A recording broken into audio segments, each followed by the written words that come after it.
Yes, hello, it's Spooky Lake Month where we're doing 31 days of haunted hydrology. And today I want to talk about cities that we intentionally flood.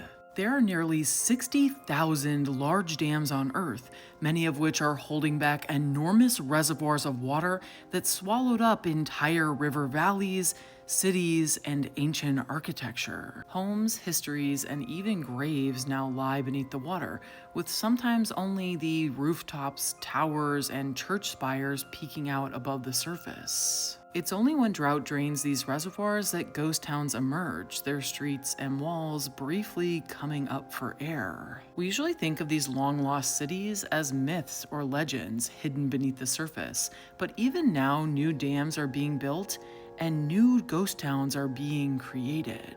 This time, history is repeating itself in the mountains on the coasts of the Black Sea in Turkey. Completed in 2022 after nearly a decade of construction, the Yusufeli Dam rises 886 feet above the Churo River. Designed for hydroelectricity, the Yusufeli Dam can generate more than 500 megawatts of power, which supports more than 100,000 people living in Turkey. It's one of the largest dams of its kind in the world, and it's only the second out of 13 planned dams for this river. The reservoir filled in a little less than a year, submerging the river valley and forcing over 7,000 people to evacuate before the water reached their doors. An enormous city center and 7 small villages were slowly subsumed by the rising waters. In the town of Yusufeli, no wrecking crews came, homes weren't demolished, and streets weren't bulldozed. Instead, hundreds of buildings were left standing.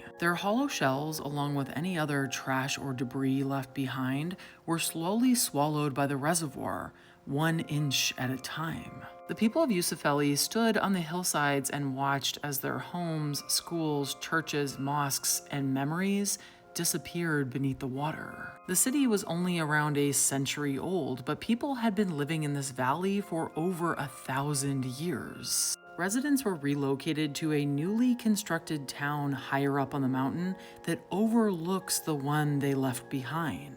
But the new town does feel kind of like suburbia, with identical matching buildings, scrubbed clean of the identity that used to make the Yusufeli under the water feel unique. Maybe you're more prone to nightmares about drowned, long-forgotten cities, but I find something deeply unnerving about a fresh kill that has yet to decay.